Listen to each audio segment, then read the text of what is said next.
কালকে একটা ভিডিও দেখলাম, কবরে লাশ রাখার পরে ভিতর থেকে লাশের যে আওয়াজ আসতেছে, একজন আলেম এভাবে নিচে কবরে গিয়ে তাকে দোয়া পড়ে পড়ে চেষ্টা করতেছে একটু শান্ত করার।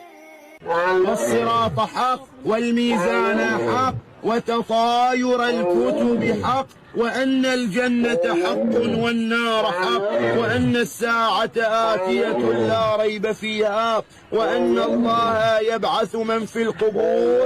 أفهمت يا عبد الله؟ ثبتك الله بالقول الثابت وهداك الله إلى صراط مستقيم وعرف الله بينك وبين أوليائك في مستقر من رحمتك. اللهم جاف الأرض عن جنبيه واصعد بروحه إليك ولقه منك برهانا. اللهم عفوك عفوك عفوك. الفاتح. وتطاير الكتب حق وأن الجنة حق. আপনি তো কবরের আওয়াজ শোনার শক্তি আমাদের নাই।